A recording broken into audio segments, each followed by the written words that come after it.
Então, nesse instante, nós vamos dando boa noite a todos, agradecendo a oportunidade de estarmos aqui mais uma vez nesse estudo de André Luiz, junto com André Luiz, junto com Emmanuel, que nos sustentam, que nos amparam. Nós sabemos que em noites como essa, que nos reunimos,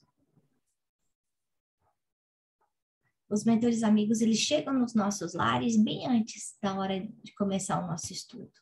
Eles veem como a gente está, como estão os nossos familiares, eles cuidam da nossa casa, cuidam também dos visitantes que por acaso estejam aqui sem convite, como a gente vai ver no próximo capítulo.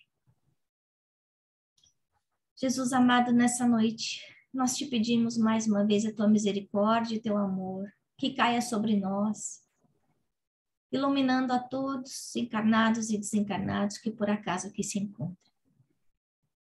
Inspira-nos, Senhor, para que nós possamos compreender as palavras e os ensinamentos de André Luiz dessa noite. Ajuda-nos, Pai, na nossa caminhada evolutiva, nessa experiência bendita que temos aqui na Terra. Fica conosco hoje e sempre. Amém. Bom, esse capítulo é outro capítulo daqueles que faz a gente repensar, né?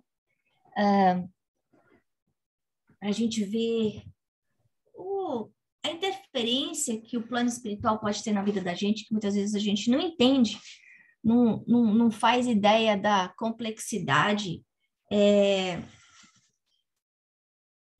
da vida, né? Que a vida da gente é muito mais do que o que a gente consegue ver com os olhos da carne.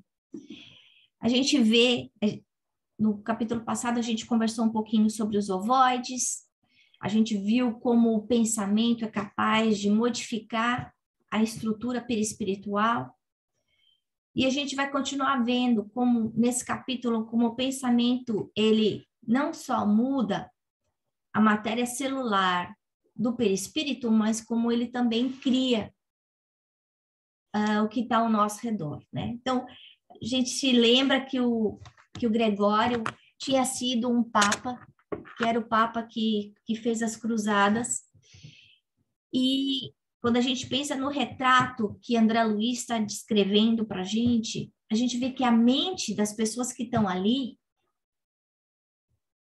imantou aquele lugar, criou com matéria espiritual uma semelhança muito grande ao que existia antes.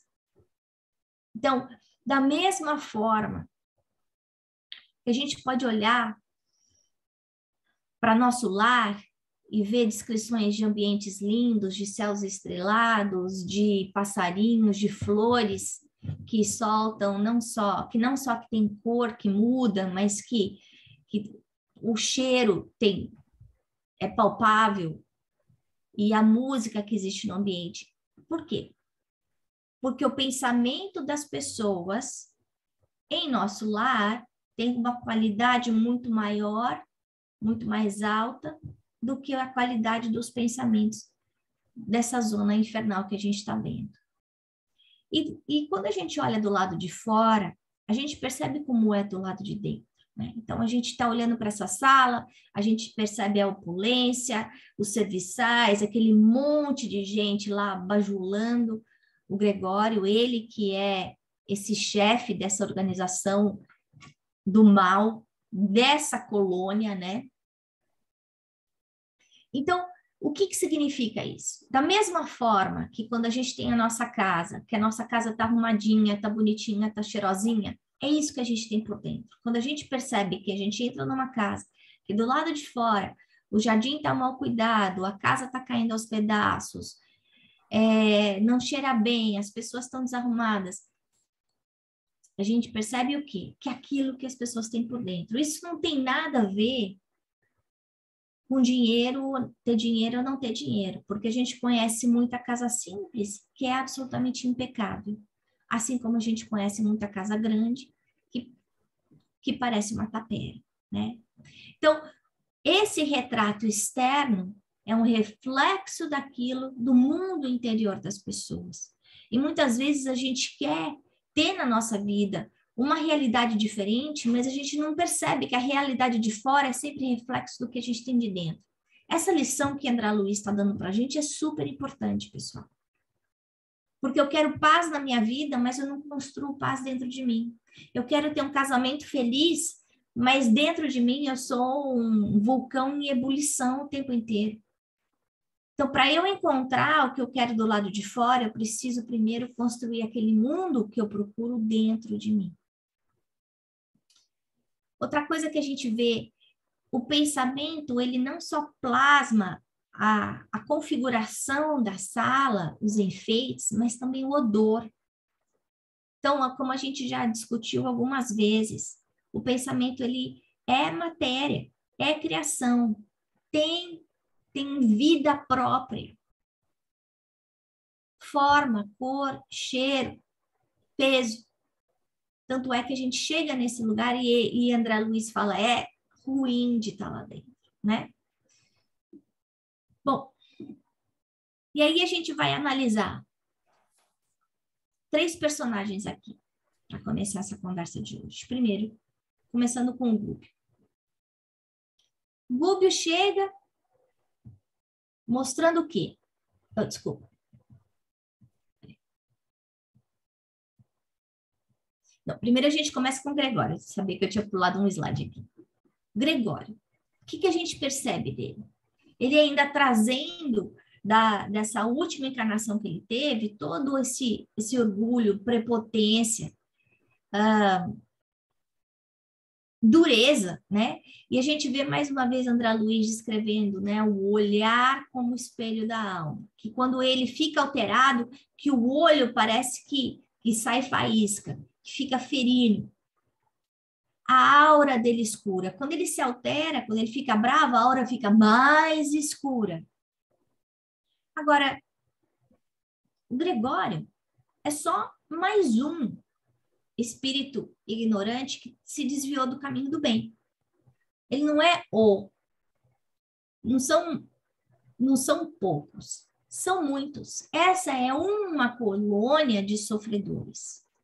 Uma colônia onde existem espíritos que estão resgatando algo muito terrível que fizeram. Mas existem outros. E ele comenta dos dragões. E até uma das perguntas que eu recebi hoje, e eu sugiro e eu peço a vocês que, por favor, mandem seus comentários, as suas perguntas pelo WhatsApp, porque muitas vezes a dúvida de uma pessoa pode ser a dúvida de várias pessoas. Gregório fala, eu trabalho para os dragões. Enquanto você está lá, junto com o cordeiro. Uma visão simbólica. Porque, apesar da gente saber que que a matéria vai estar plasmando o nosso perispírito, e a gente sabe que ela plasma e cria monstros. A gente viu no caso da licantropia, né? Tem a licantropia, tem a zootropia. A gente consegue ver que alguns espíritos, eles criam chifre, eles criam rabo, eles mentalizam aquela figura mitológica do diabo e encarnam aquilo. Agora, precisa? Não, não precisa. Quando ele faz essa comparação do Cordeiro de Deus e dos dragões, ele não está querendo dizer fisicamente, ele simplesmente está querendo dizer como a comparação que é feita na Bíblia, né? Deus como pastor, Jesus como pastor e nós, aí como essas ovelhinhas desgarradas, né? Que muitas vezes a gente foge do caminho. Quando ele fala de Jesus, ele fala de Cordeiro de Deus, por quê? Porque é aquele que obedece o grande pastor, o grande mestre, que é Deus. No caso dos dragões, eles acabaram se revoltando, né? Eles estão usando a energia deles, como Rubio comentou, na direção errada, porque a gente vai ver que são espíritos altamente inteligentes, preparados, mas que em vez de olhar para o bem de todos, escolheram olhar simplesmente para o bem próprio. Agora, uma coisa interessante que a gente percebe aí no Gregório é que ele não quer mudar.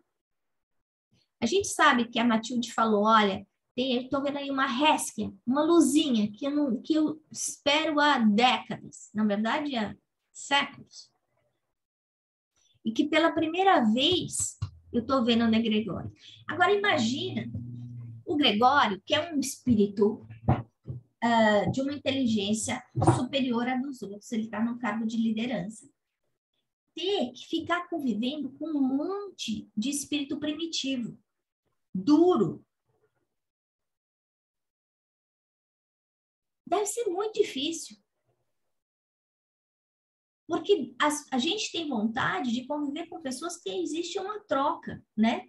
Ele não consegue ter essa troca lá. Ele é o Senhor. Mas a gente percebe que esse exercício do orgulho, do egoísmo, cansa. E é esse cansaço que está fazendo o despertamento consciencial dele. A vontade de mudar. Até então, ele não tinha vontade de mudar. Ele não tem vontade de reencarnar. Ele não quer pensar no que ele fez. A consciência dele tem certeza de que ele está no caminho errado. Ele sabe disso. No fundo, ele sabe. Tanto é que ele fica bravo quando o Gúbio vem conversar com ele com paciência, com tolerância, né? Já o Gúbio entra com um comportamento completamente oposto do dele. A gente sabe que do ponto de vista espiritual, de maturidade espiritual, o Gúbio está muito além do Gregório. Mas ele não chega chutando cadeira, ele não chega gritando, ele não chega mostrando opulência. Não, ele chega com humildade, com simplicidade. Em todos os momentos em que o Gregório perde a paciência, grita, enfim, mostra o seu poder, ele aparenta, o Gúbio mostra compaixão. Agora, essa humildade, essa simplicidade, não faz com que ele não tenha muita coragem. E a gente vê a importância disso, da gente ter coragem. Porque a gente já leu várias vezes em Allan Kardec que os bons são normalmente muito tímidos. Então, a gente precisa ter coragem de mostrar o bem, de falar o bem. Ele, não sei se você se lembra, quando o André Luiz comentou, puxa, mas a gente vai entrar, né, dentro dessa zona infernal, e ele falou assim, a gente vai, mas essa zona infernal vai exigir da gente muita paciência, muita renúncia. Então, ele está renunciando a si mesmo, ele não está se olhando como melhor do que o Gregório, e sim como alguém que já aprendeu um pouco mais do que o Gregório. Outra coisa linda é que, em vez de apontar os defeitos, criticar o Gregório, ele lembra o Gregório das qualidades dele. Olha, sua mãe falou que você é uma pessoa venerável. Se ela é um espírito de luz, se ela está falando isso, é porque você tem isso dentro de você, Gregório. Ele não bate de frente. E quantas vezes a gente faz isso dentro de casa? Ele continua com o olho na bola, no objetivo dele. Qual é o objetivo dele? É brigar com o Gregório? Não. É mostrar para o Gregório que ele está errado? Não. Porque ele mesmo fala, eu não tenho poder para, não tenho força moral para enfrentar o Gregório. O objetivo dele é o quê? É ajudar a Margarida. Agora, quantas vezes a gente está dentro de casa, voltando de novo, no aspecto do relacionamento familiar? A gente quer ter uma família estável, uma família onde existe fraternidade, mas a gente cobra o tempo inteiro. A gente resolve sempre estar certo em vez de estar feliz. Então, a gente está aprendendo aí com o Rubio essa estratégia importante do quê? Do exemplo. Desse exemplo o quê? De compaixão. Ele não concorda com o que está sendo feito de errado, em nenhum momento, mas ele não bate de frente. André deixa aí o Rubio indo sozinho, porque ele percebe que é muita areia para o caminhozinho dele, que ele não ia dar conta de gerenciar essa conversa com o Gregório, mas ele se pergunta muitas coisas, né? Como é isso do Cordeiro de Deus e desses dragões do mal. E o Google está não só prestando atenção, sendo verdadeiro em tudo aquilo que ele fala, porque ele sabe que se ele mentir, se ele falar qualquer coisa que ele não acredita, o Gregório vai saber. Porque o Gregório fala, você vai falar só a verdade para mim. Ele ia saber. Por quê? Porque quando a gente está no plano espiritual, a nossa mente é absolutamente transparente. André fica curioso, fica aí querendo fazer um monte de perguntas. Gubi olha para ele e fala, André, para. Não fala, quer dizer, só com o olhar, com o pensamento. Então, essa comunicação pelo pensamento. O Gregório sendo lido pelo Gubi. O André Luiz sendo lido pelo Gubi. Agora, a gente vê que, apesar de estar nesse lugar sombrio, triste, horroroso, de pesadelo, ele não se altera. Então, essa é outra coisa importante para a gente, porque muitas vezes nós estamos passando aí momentos de vida em que nós estamos vivendo verdadeiros pesadelos e a gente acha que a paz tem que vir de fora para dentro. Eu vou ter paz quando isso acontecer, eu vou estar feliz quando isso acontecer, quando fulano fizer isso, fulano. Não. Como a gente estava comentando, essa construção de felicidade, de paz, de fraternidade, vem de dentro para fora, não vem de fora para dentro. E a única pessoa que consegue construir isso sou eu mesma. Cada um de nós constrói a sua própria paz. Aí chega a Margarida. A Margarida, em que tudo indica, foi alguém que teve um relacionamento, algum tipo de relacionamento com o Gregório no passado. Alguém em que a gente vê que essa verge de amor e ódio é muito próximo. Então, ela fez alguma coisa que magoou o Gregório profundamente, ao ponto de transformá-lo. Merecedora ou não, ela faz prece, ela tem vontade de viver, ela tem esperança de que no casamento ela vai conseguir ser feliz. A gente não sabe direito o que foi que aconteceu na infância dela. Mas existe um planejamento espiritual atrás desse casamento, atrás desse relacionamento, para trazer aí espíritos que tiveram, provavelmente, compromissos de passado junto com o Gregório.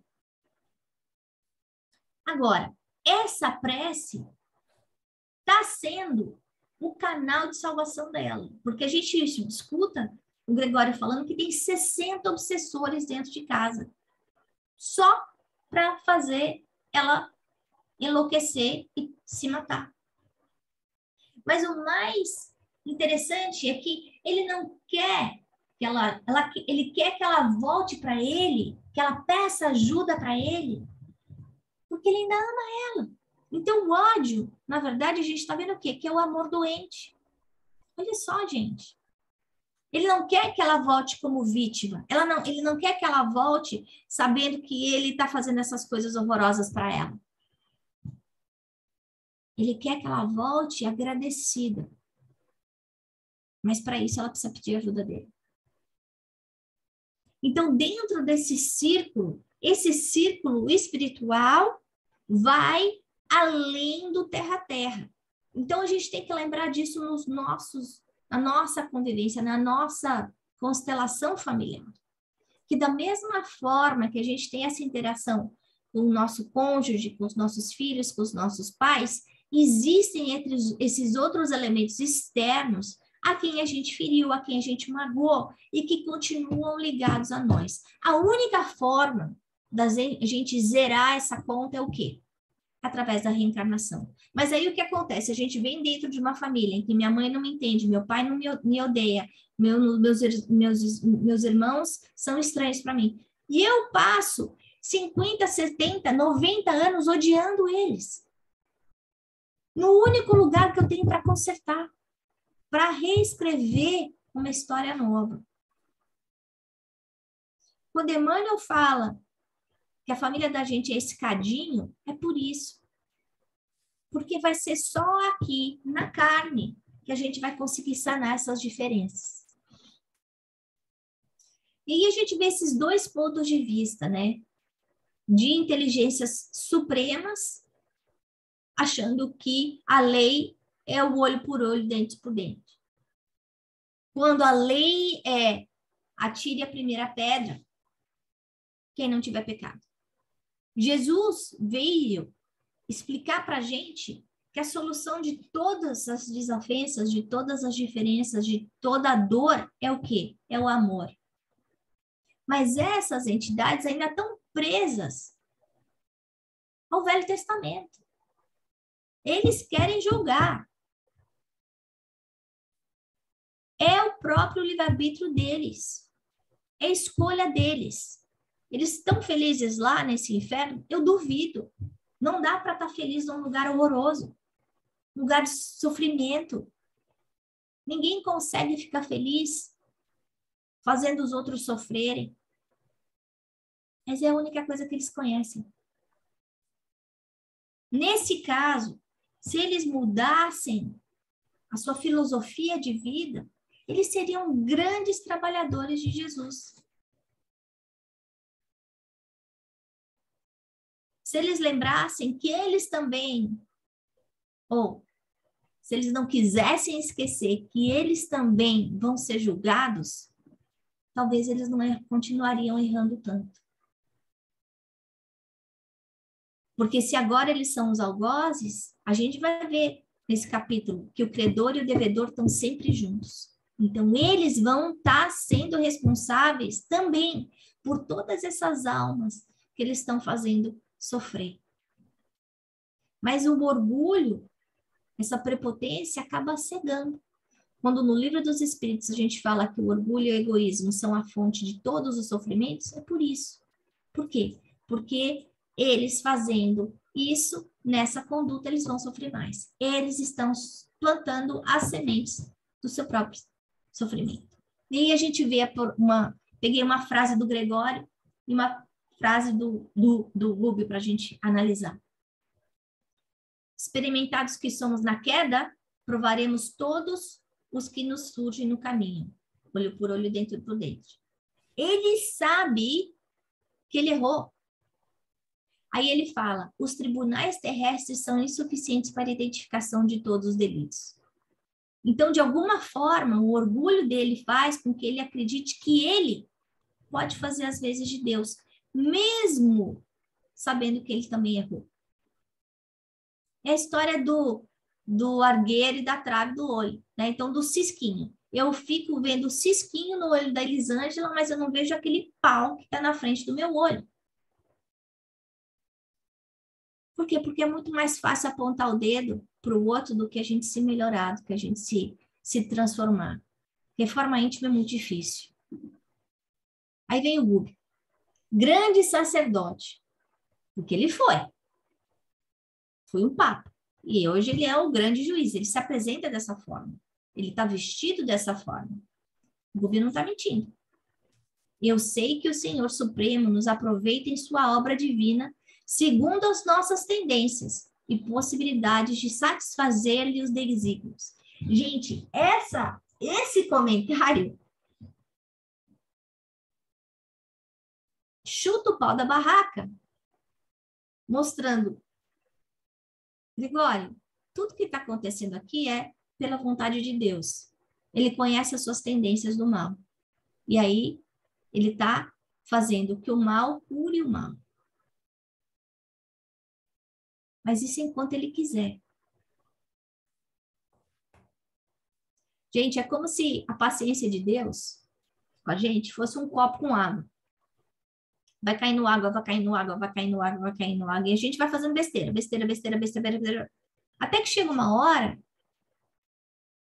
que chega na tensão superficial e que aquela última gota vai fazer o corpo transportar. Que é o momento da transição planetária que a gente está passando agora. Que é o momento que Deus fala, agora chega. Agora você vai reencarnar. Você está perdendo tempo, não é pelo outro. Porque vai ter outros espíritos fazendo mal também. É pela gente. É por misericórdia de falar, não, para de errar. Você já bombou a mesma primeira série 50 vezes. E você não está aproveitando a chance. Agora você vai mudar de lado. E aí Gubi fala uma coisa linda. Quando Gregório fala que precisa do mal, ele fala de cobrar, já que a justiça da terra é falível. Fala, não, mas será que precisa mesmo? Se a gente ajudasse as pessoas que sofrem, se a gente educasse aquelas pessoas que erram, se a gente amparasse as pessoas que erraram,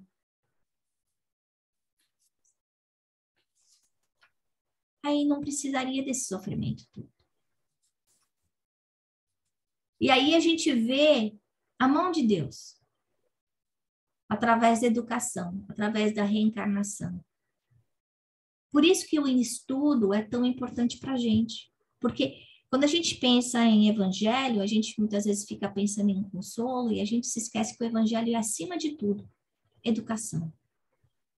É a boa nova para que a gente se informe e se transforme.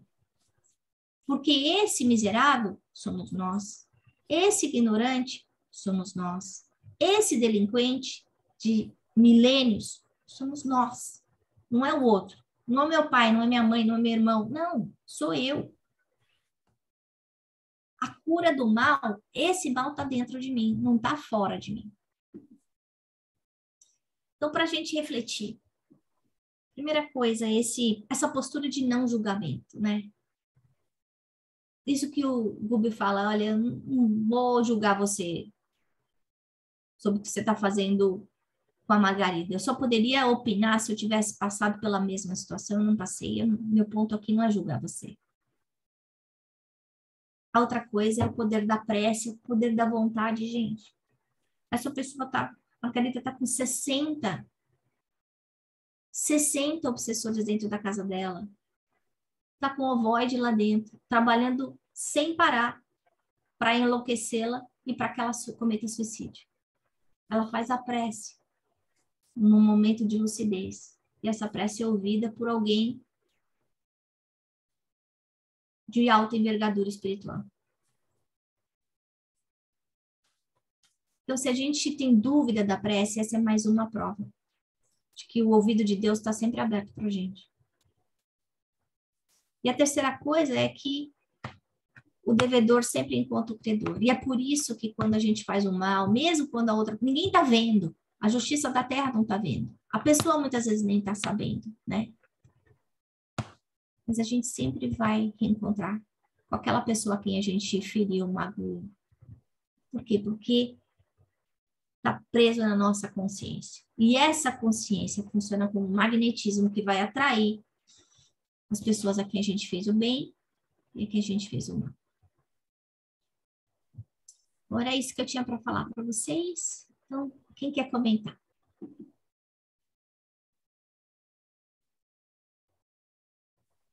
Eu quero fazer um comentário sobre todo o livro, o contexto geral desse livro. Eu acho que eu já falei isso num estudo anterior deste livro, mas a coisa que mais me chama a atenção nesse livro todo é a questão de nada é perdido. Às vezes, quando a gente vê situações tristes, né, olhando no noticiário, ou as situações gerais do mundo, guerra, conflitos, ganância, as pessoas utilizando recursos, todas essas coisas, isso dói no coração, assim. Só que ao mesmo tempo, me vem essa sensação de que, nossa, isso não é por acaso. Se esse povo específico está passando por isso, se essa pessoa específica está passando por isso, ok, eu tenho pena de quem está aumentando o seu débito, na verdade. Porque quem tá fazendo, provocando essas situações tristes, ela só está aumentando o débito, mas ela está trabalhando para Deus, que é a coisa que eu tento me apegar. Ela pode não saber, ela não tem ela pode não ter consciência do que ela está fazendo, mas de certa forma ela está trabalhando para a lei de ação, reação, consequência. ela está trabalhando para isso. Deus não perde nada, nada. Tudo é uma oportunidade. Tudo é uma oportunidade para nos empurrar um pouquinho mais, para nos ajudar um pouquinho mais. Tudo. Mesmo que a gente olhe para as coisas e fique triste, chocado, magoado, ou pense, nossa, mas já não era para a humanidade estar um passinho à frente. Well, talvez sim, era, mas paciência, paciência, esse é o momento. É tentar ver as coisas não como um mal, mas como oportunidade. E isso que você falou da pessoa, mas também como nações, né? A gente sabe de karmas coletivos, né? Emmanuel fala bastante disso no livro A Caminho da Luz. Então, por exemplo, ou se a gente for pensar, por exemplo, um karma coletivo como o da França, né? Que teve o berço aí do espiritismo, mas que não teve o merecimento para ser o lugar onde o espiritismo iria florescer. Por quê? Por causa de todas as coisas horrorosas que eles fizeram, né? Então, todas as matanças, como a de São Bartolomeu, por exemplo, ou a de 1789, enfim, todas as guerras que eles entraram. Então, aí, eu não lembro em qual livro que fala isso, dessa conversa com São Luís, que é o mentor da França com Ismael, que é o mentor do Brasil, em que Ismael pede para que o Brasil seja a pátria do Evangelho, exatamente por isso, né? Porque o Brasil é um país que não existe esses karmas tão profundos como os da França. Então, teve a Guerra do Paraguai, foi muito horrorosa, teve a escravatura, mas teve a libertação da escravatura pela princesa Isabel. Então, não existem karmas tão profundos. Agora, quando a gente olha para algumas nações passando fome, que é uma guerra atrás da outra, gente, não é por acaso. Por que a gente está aqui e não está lá? Né? Na classe do meu filho, na escola, eles têm a escola tem boarding também, não é só escola normal, né? Então, tem gente do mundo inteiro que estuda. Aconteceu o Covid, uma das crianças era do Afeganistão. Então, a menina, quando os Estados Unidos evacuou, ela estava lá no Afeganistão. Então, de alguma forma, conseguiram trazer ela com visto especial, tal. Veio daquele jeito meio como refugiada para cá. Agora, você fica pensando na mesma escola, na mesma classe, com situações completamente diferentes. O que essa menina já passou? A família dela veio para cá sem nada, zerada, como refugiada. E para estar numa escola como que o Tiago vai, essa menina deve ser brilhante, porque a escola é muito difícil de entrar. Então, é aquela coisa que a gente não entende o porquê. Não parece justo, né? Mas, enfim. Algum mais comentário? Um outro comentário? Eu tenho um comentário para fazer. Quando eu estava lendo esse capítulo, eu achei muito interessante quando o Gubbio fala das qualidades, né, do Gregório. Isso me remeteu à questão, né, de que o que a gente conquista é nosso. Uhum. A questão dele é que ele está direcionando, né, para o lado contrário ao do bem, né, contrário às leis de Deus, mas é conquista dele, está ali. E no momento em que ele quiser redirecionar isso, né, para o lado das leis de Deus, que nem você tocou nesse ponto, né? Você falou como que esses trabalhadores, eles são inteligentíssimos, eles têm vários talentos e que se eles aplicarem isso, né, na direção correta, eles vão ser de grande ajuda. Então, achei isso bem interessante, bem importante de enfatizar, né, que o esforço que a gente faz diariamente para aprender tanto a parte intelectual quanto a parte moral é nosso. E então é fundamental a gente continuar nesse passo. E uma outra coisa que eu achei bem legal que ele toca, e você também falou isso, sobre a questão, né, de causa e efeito, em que o Gregório ele está ali falando como que o trabalho dos dragões são importantes, né, para essa questão desse da justiça, né, que ele considera justiça, que seria mais próximo da lei de Talião. E o Gubbio vem e traz o causa e efeito, né, a questão ali, se a gente, e o amor, onde é que está o amor, né, para quebrar esse ciclo de lei de Talião, onde a gente coloca o amor, e isso vai bem mais rápido, é muito mais efetivo quando a gente usa esse caminho. Então, achei esses 2 pontos muito importantes no capítulo. Oi, Elaine, obrigada de dividir isso. A primeira parte eu achei ótimo você trazer isso, porque a forma, tudo aquilo que o Gubbio falou do Gregório era verdade. E normalmente quando a gente vê uma pessoa má, a gente só consegue enxergar o mal. Mas é aquilo que a gente já viu com o André Luiz, ninguém é 100% mal. Mas é tão difícil a gente ver isso, né? Porque quando a gente não gosta de uma pessoa, a gente só vê os defeitos. Então, mesmo esse diabo ambulante, ele conseguiu achar coisa boa nele. Mais algum comentário antes da gente encerrar?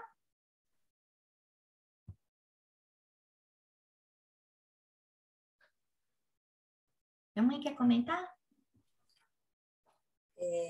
Chamou especialmente a atenção o que você já comentou acerca do poder da prece, a força da oração, que realmente remove montanhas.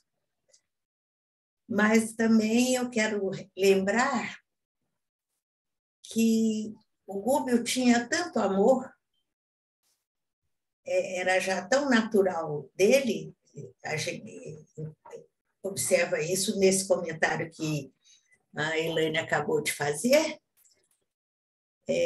olha para o mal e vê qualidades, né?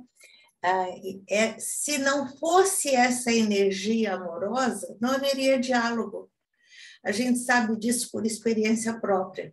Quando você está, não vou dizer numa discussão, num confronto com uma pessoa que pensa completamente diferente de você, que não quer entender, que não quer aceitar, que não quer mudar a linha de raciocínio, de pensamento, você pode falar horas que você não convence ninguém.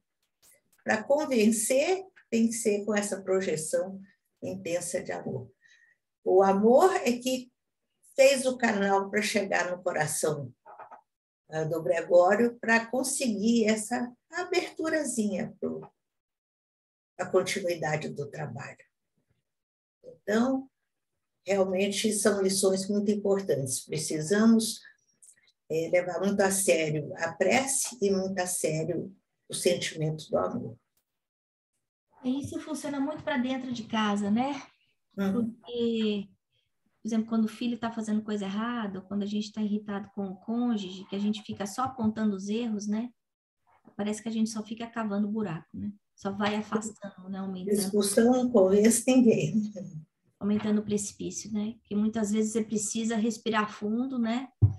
Conseguir galgar todas as forças possíveis e imagináveis para conseguir elogiar aquele pedacinho de coisa certa que foi feita, né? Eu vejo isso aqui com as crianças, né? Que você está com vontade de esganar, mas aí, e toda vez que a gente tiver que ter uma conversa séria, se preparar adequadamente antes, né? Fazer um evangelho, chamar o meu anjo da guarda, o anjo da guarda da outra pessoa, reforçar esse estoque de energia para que a nossa projeção tenha estrutura.